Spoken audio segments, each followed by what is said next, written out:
Hello, hi, and welcome to EmpathicFire. I am your reader, Jay. These are going to be general messages for the sign of Aquarius in April 2021. What is going on, Aquarius? How are you guys doing? I hope that you guys are doing well. Aquarius, wherever you are in the world right now, guys, I hope you're safe, happy, healthy, and secure. Continue to take very good care of yourselves and those that you know and love, and extend some of that goodness and that kindness to people that maybe you don't know so well. Helps raise the vibration of the collective and put some good karma points on the chart for yourself. Again, do so with a clear heart and clear and positive intentions. Do not try to manipulate your karmic endeavors or impact, because that's basically bad karma. Anyway, I don't know why I've been saying that lately, so I guess that applies to the collective. Maybe people are making a big, I don't know. Anyway, neither here nor there for you guys. Aquarius, no other announcements, or no announcements at all here in April for you guys, so let's just go ahead and get into it with the regular opening. Anything you want, it's in the description box below. Timestamp is down there. Information on how to purchase a personal reading with me is down there, and if you want to follow me on Instagram, I give you a link to that. It's down in the description box too. All right.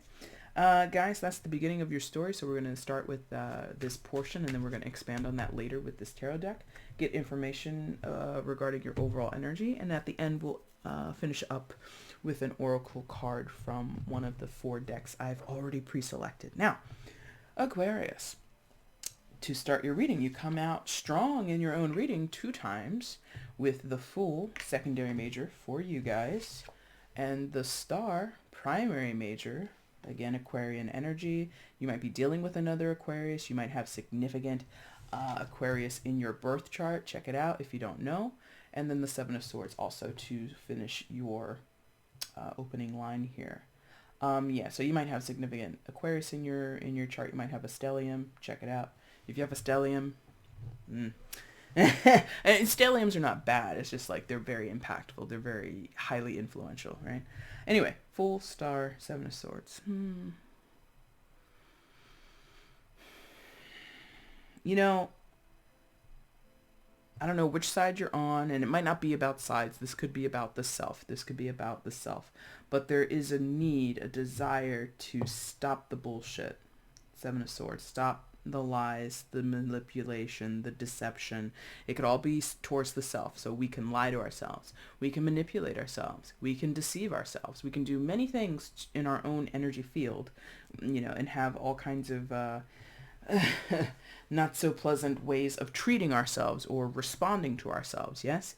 For some of you, this has been a self-sabotaging energy that you are wanting deeply with the Star, desiring deeply to come clean with, or to come clear of deep self-manipulative or self-deceptive tactics or behaviors, let's say, actions, words, thoughts. It could be thoughts, you know, with swords, and you yourself being an air sign. This could all be a mental / spiritual / even emotional thing for you, okay?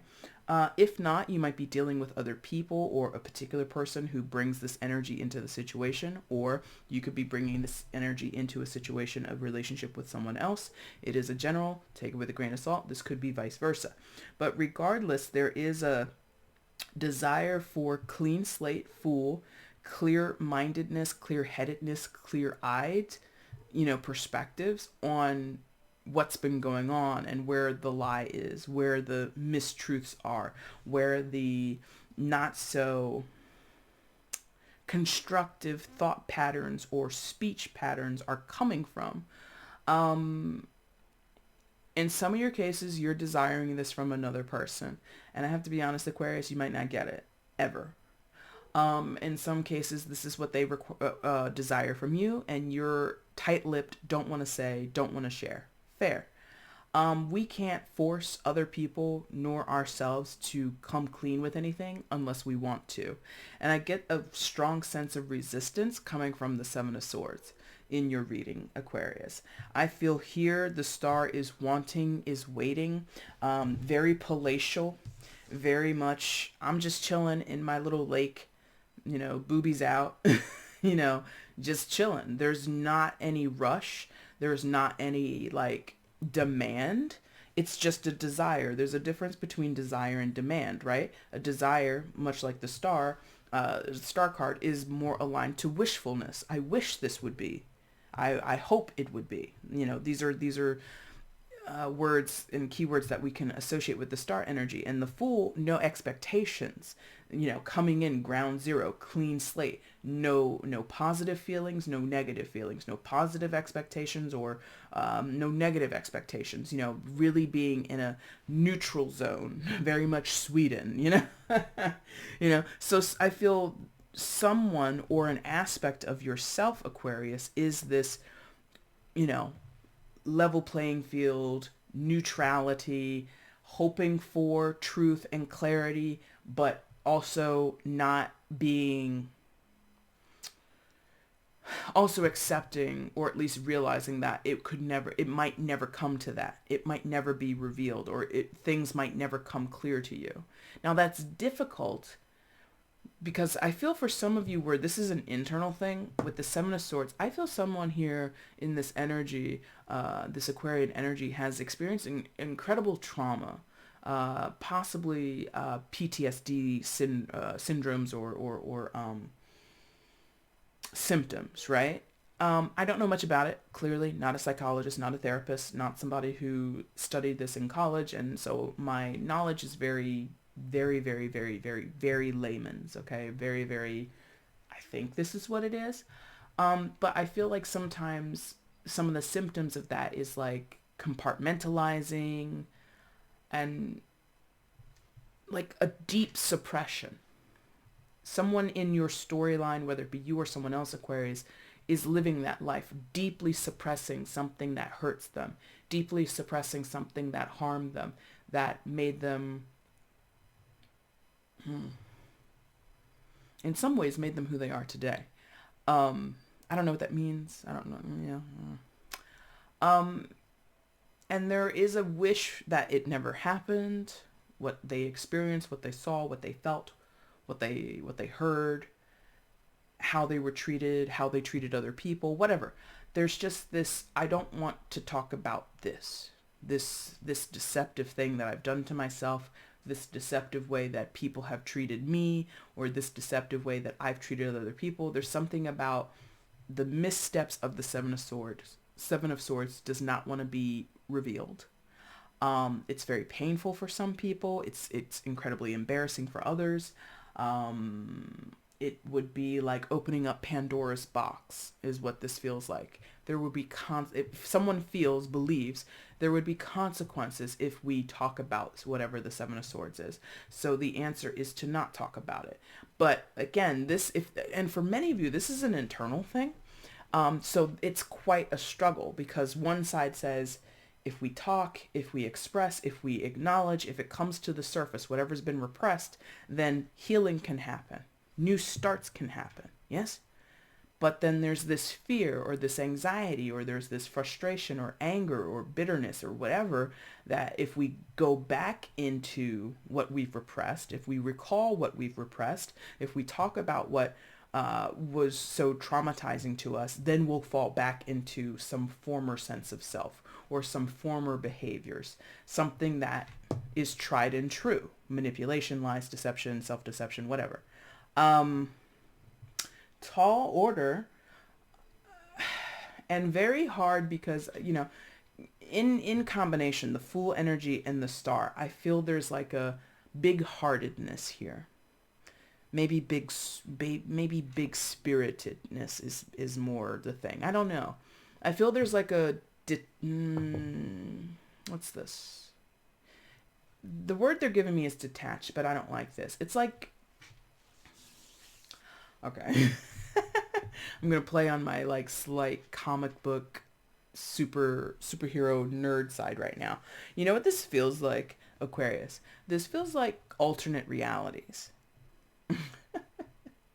So in the MCU, Marvel Cinematic Universe, or, Marvel Comics and DC Comics and DCU, DC Cinematic Universe, whatever. There's this general, and I mean, it's even in the esoteric and God, what is there's all kinds of philosophies and ideas about alternate realities and different timelines. Some are, whether we're talking about fictionalized comic books or we're talking about, theoretical things that physicists and the like have theorized forever, right? So I feel someone here is like, they have a whole different way they see themselves or see their life or see their circumstance, and it's an alternative universe. Like, if things were different, this is how my life would be. Or they might fantasize about it. And the thing that I said earlier, this disconnect is, at least with the MCU that I'm most familiar with, is like, you can jump timelines. For good or for worse, you can jump timelines, right? So this disconnect that I'm sensing someone does, they jump timelines, meaning sometimes they're in reality A, and then when reality A doesn't suit them, they jump possibly mentally, since this is all swords energy or air energy, right? They might mentally jump into reality B. So in some senses, because there is a very well-practiced lie or line of deception over here, like legit, someone might be living a double life. Whether that be in a healthy way, I don't know that you can live a double life in a healthy way, but take it with a grain of salt. Whether that be healthy, whether that be destructive, whether that be a coping mechanism, I don't know. But I feel like that's what's going on. Some people, someone in your energy, Aquarius, whether it be you, a friend, a family member, a lover, whoever, there's someone who jumps timelines, who lives in one reality for a while and then they shift into another reality. And, again, swords energy or air energy mentality. So this could also be, a personality disorder that someone has, and it possibly rules their life or has a huge influence on their life. And, there's not much they feel they can do about it. Maybe they've never told anyone. Maybe that's the secret that they keep from friends, from family members, from the people that are closest to them, is that I do have a certain condition which causes me to act differently or create an alternative life that I live that you don't know about. It's very interesting. This is a very rich, how can I say it? It's a very deep, rich, this is not shits and giggles. This is not, in some of your cases, this is not something that is done for play. Like, this is a serious, I don't know what it's called. Is it called I forget what disassociation is totally. And I don't want to, I'm not here to label anybody because I'm not a therapist and I don't have that ability and I don't have that authority. But that's what this feels like. It's like somebody here might legit have a diagnosis and this is how they are living.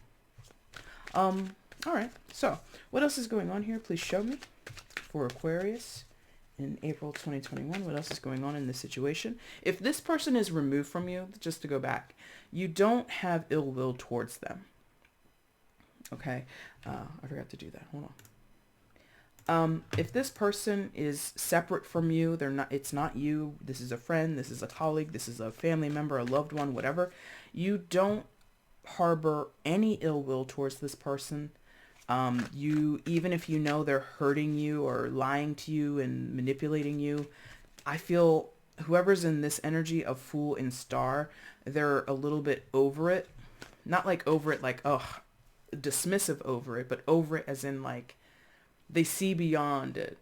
They see that there's something more than just what's being perceived as lies, manipulation, deception, hurtful actions. There's a rhyme and a reason to it, and this person is curious about that reason, possibly wants to help fix or cure or heal heal what harms or heal what ails the other person, right? Now be careful with that energy, because if we're talking about, we're talking about two people on two different paths, Aquarius. You can't heal a person. They have to heal themselves, right? You can aid them, you can support them, you can cheer them on, but the actual healing work of any individual person is a personal thing. Other people can't I mean, aside from like a physical injury and, maybe even some quote unquote surface level spiritual harm or injuries that we might have deep, because this is deep. I feel it's deep. Deep spiritual wounding. Nobody else can fix that but the individual. Okay. Let's see what else is going on here. What else is going on in the situation for Aquarius? Please show me.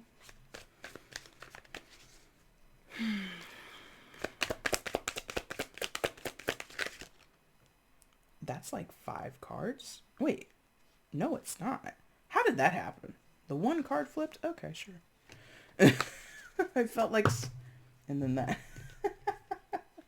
And that's 3, so we're not going to take that.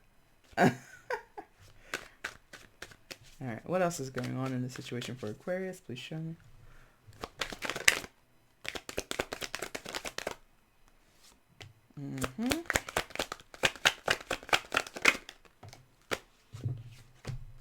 Bottom of the deck is the overall energy. Jeez. And I changed that. Am I changing this? Yes. Okay, so that was purposeful. All right. Sorry about all that. All right, so 3 of Cups, 7 of Cups, and the Queen of Swords. All right, so it feels like somebody thinks this is easier said than done. Easier said than done is the feeling I'm getting from these 2 Cups energies. Easier said than done. From where you're standing or whoever's in this Fool Star combination, it doesn't have to be you, Aquarius. It could be someone else. They kind of have this, life is what you make of it, and any problem is surmountable. Any problem is fixable. All you need to do is try. All you need to do is, in some ways, wish for it, desire it, ask for it. This person might be a manifester, truly. Fool isn't necessarily about that, but this combination I feel is like a can-do attitude, and it's beyond practical can-do. It's like with the Star and the Fool together, again, like this connection point between what exists in our physical life and what exists in our spiritual life. And I know I was talking about that, alternate reality thing. I mean, like I said, there's the theory that we can jump timelines. So somebody knows that. Somebody knows that, all right, this one thing in our life or this one thing in the situation might be displeasurable. It's not fun. It's not comfortable. It's actually pretty painful. So we can borrow from something else, another timeline, our higher selves, our higher being that looks out for us, God, Jesus, whatever, and make these changes. And their attitude is very much that. It can change. All you need to do is commit to and have faith in the change. And it's like the resolution, this 3 of Cups energy aligned with this person up here. It feels like the resolution is easy. That's their belief. The resolution is easy. And again, I was just mentioning before we got this bottom line, this idea of healing another person. That might be a little short-sighted. That might be a little far-fetched because, again, I think this person wants to help someone else or wants to help themselves. Again, it could be an internal energy, and it might be naive. I gotta be honest. It's a little bit naive because the resolution, or I think this person imagines, well, once this is done, then this can happen. And 3 of Cups is about celebratory energy, can be about reunions, can be about, living it up and enjoying life and enjoying a moment in time or an extended moment in time and not really thinking or focusing on the practical. Yes? So somebody might think, okay, this person, this friend of mine, this family member of mine, this person that I love, whatever, they're going through a situation, or I see that they're in pain. I see that they have something going wrong with them. If I offer help, Star and Fool, if I offer help to this person and they take me up on my offer, they do the thing that I suggest that they do, whatever, then we can be about celebrating life. Then we can be as a unit, as a couple, as a pair, or maybe even a friendship circle, a trio of people or more, it doesn't matter. We can go about living life in the best way. Like that's, again, rose tinted. It lacks a little bit in practicality. Gotta be honest, okay? And I think it's because whoever this is, they don't see. Again, this can be a stark, very jarring self-perception that someone has. It's a duality potentially in somebody. So one side of a person or one side of the situation is incredibly hopeful, incredibly optimistic, possibly to the point of being unrealistic, okay? And then the other side is incredibly realistic. In fact, possibly inundated or barred is the word they're giving me. Barred by reality. Feeling restricted in reality. Seven of Swords with the Queen of Swords. Queen of Swords is very decisive, very divisive energy. Well, yeah, it can be divisive energy. It's very, I don't want to say restrictive, but it's calculated. It does, the Queen of Swords energy, Gemini, Libra, Aquarius, by the way, Swords energy. Could be dealing, don't have to be. Cutting, segmenting, you know, doesn't accept full-hearted energy, doesn't accept and does not entertain foolishness, is very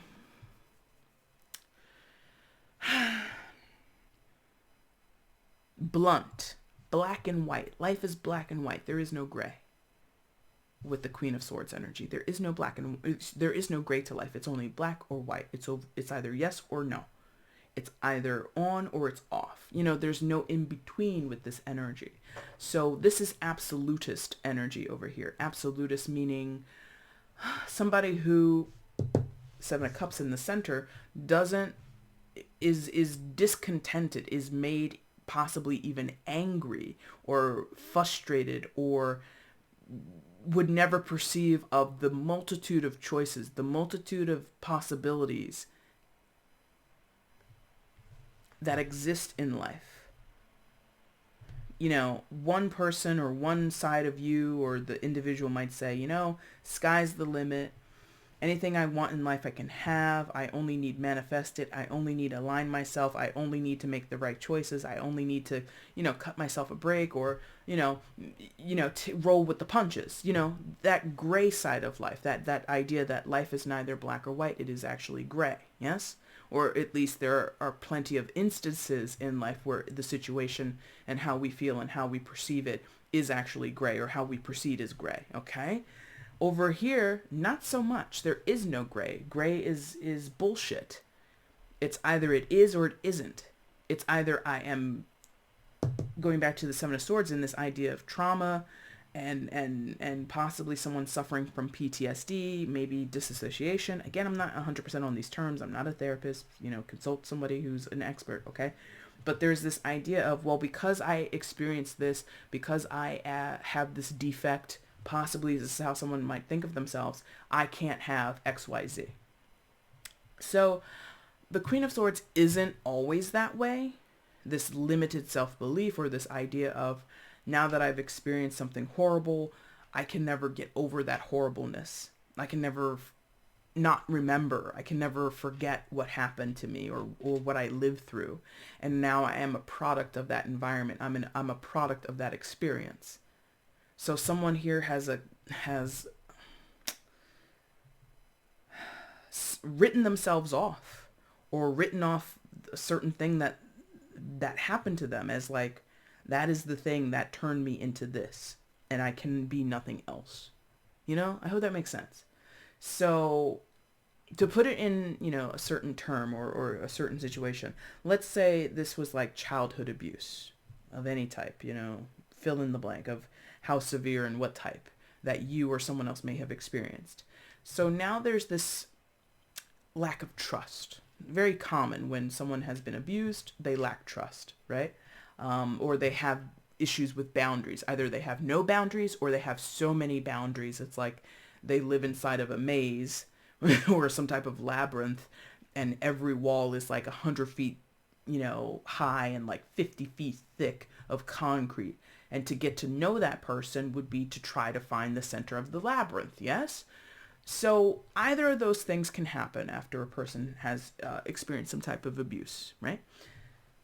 Queen of Swords with the Seven of Swords. That is the narrative, and this person sticks to it. I am this way because that happened, therefore that's the end of the story. The end. And there's no chance of redemption, or there's no chance to be healed.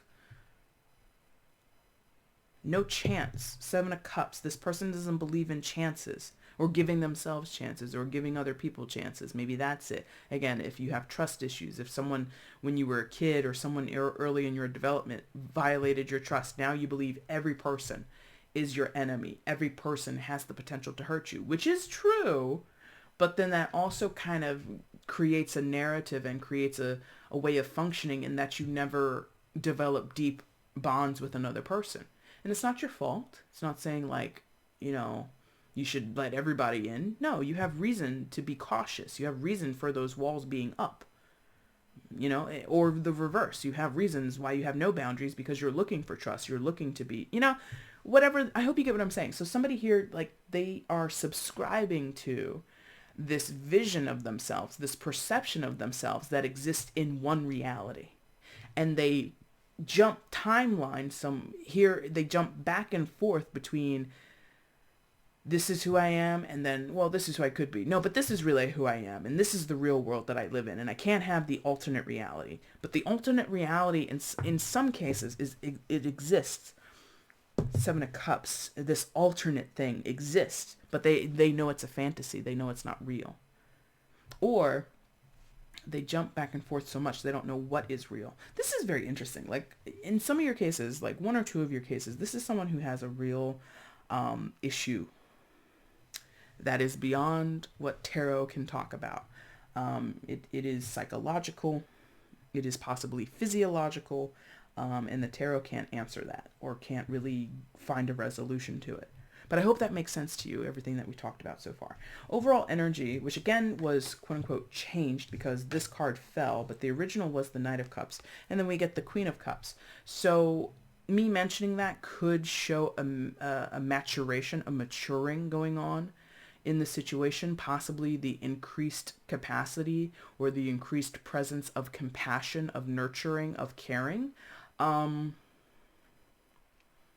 If so, that might speak to the Fool, Star, and Three of Cups person, where before they had a heroic, you know, knights are heroic in that they come in on horseback, right?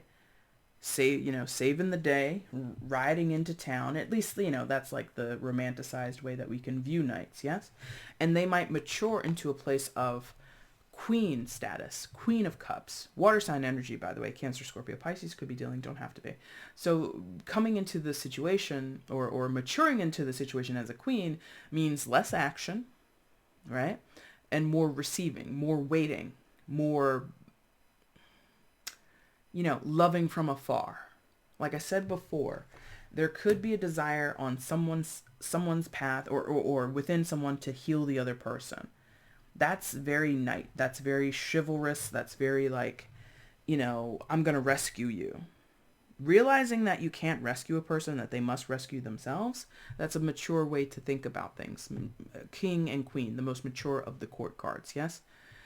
And realizing that you might have love to give, you might have nurturing and compassion to give, but you can't force someone to receive it, or you can't force someone to take it from you. It's kind of like a meet me halfway is what this feels like. I don't know where that fits in 100%. And I'm not sure that that's necessarily what either side would want to hear, but that's kind of like, I think the backdrop is what they're telling me. This is the backdrop. The Queen of Cups is the backdrop. So an emotional maturing for possibly both people is percolating in the background somewhere. Okay, let's get an oracle card for Aquarius, and then we're going to wrap this up. What is the oracle deck that we're going to use for Aquarius? Show me.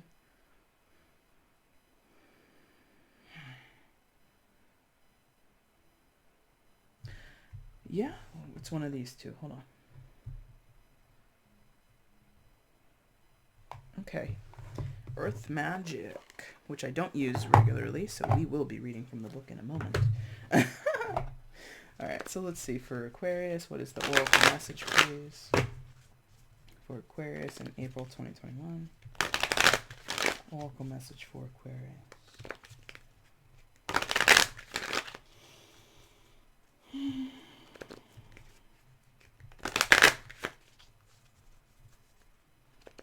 Last one, thank you.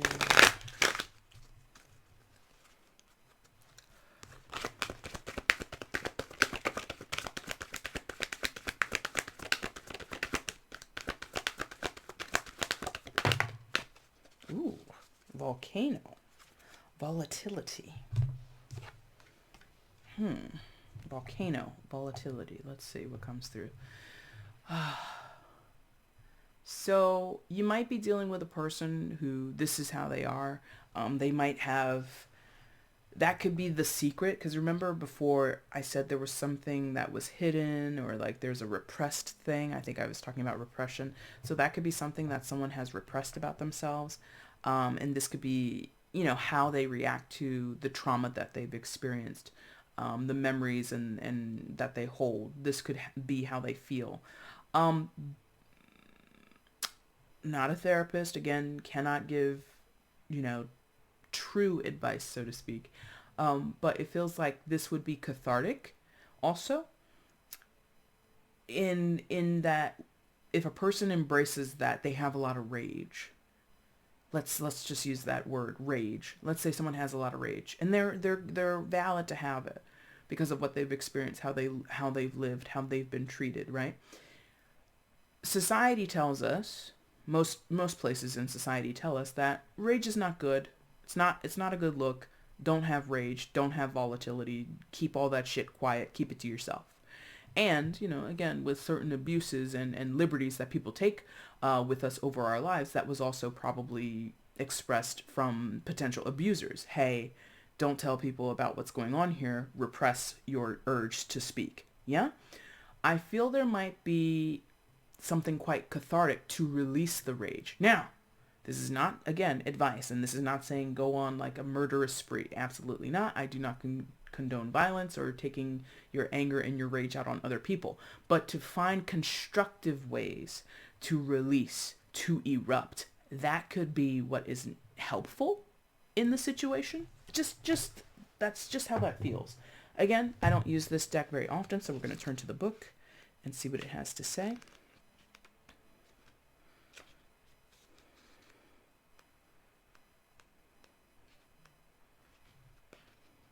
Where is it? Oh my God. There it is. So, volcano. Pele is the goddess who lives on the big island of Hawaii, dwelling there in the craters of the active volcano, Kailua? Something like that. She's considered passionate, volatile, and capricious, and is perhaps best known of the panoply of Hawaiian deities. Since 1983, she has been sending ribbons of lava down the mountainside and into the sea, thereby creating new land. In this image, we see her subtle visage in the spewing fire of the volcano. In ancient Hawaiian chants, Pele is described as she who shapes the sacred land, and it's from this magnificent and powerful goddess being her periodic eruptions that new earth is formed as the resulting lava emerges with her sister, the goddess of the sea, Namaka o Kahai. The volatile and unpredictable nature of volcanic eruptions is widely known, and in spite of science's efforts at forecasting these blowups, they sometimes happen without warning. Whether the eruptions are slow and steady or violent and explosive, it's an unstoppable force, and one very dramatic way nature changes and shapes the land. This is a particularly volatile time for you. Unexpected changes, sometimes quite sudden and dramatic, are occurring in ways that you have absolutely no control over. These occurrences may be so powerful as to shake up what you formerly thought of as the foundations of your security. They may even cause you to reassess the direction of your life, the direction your life is taking, to question some of your relationships, or to reevaluate the work you have chosen. Although these events may rock your world, know that Spirit is the guiding force behind them. It is a matter of finding your trust that life knows what it is doing in the midst of these storms of change. It also requires you to make adjustments quickly and to not cling to what was, but instead move forward and welcome with your arms wide open what is yet to come. All from a place of being present in this moment. You truly have nothing to fear. Interesting. Okay. So potentiality there. We don't know what is coming. We don't know what is out there for us. It seems like a shakeup. It seems like a mess. It seems like it's overwhelming, but truly life, spirit, source, God, Muhammad, Jesus, Buddha, whatever you believe in, has kind of, taken control of the situation, or at least has a guiding force, a guiding influence here. The sudden changes might be also coming from the Queen of Swords, that decisive cutting action. So I don't know. This is a little bit of a convoluted reading, I think, Aquarius. So take from this what resonates. It might not all resonate. It might have been like, just little snippets that made sense to you. Take only what resonates, leave what doesn't, okay? Aquarius, that's your reading for April. If you like this reading, hit the like button, thank you, down below. Feel free to subscribe to the channel if you haven't done so before, hitting the notification bell so you can see when I do uploads on the channel. And if you want to share how this resonated with you, feel free to drop a comment down below. I love reading your comments. It gives me good feedback on what's going on here as I deliver these messages to you guys, okay? Aquarius, if you want to get at me for a personal, check the description box below on how to do that. Again, guys, I appreciate you so much for watching. Thank you so much for taking your time. Take care. Bye.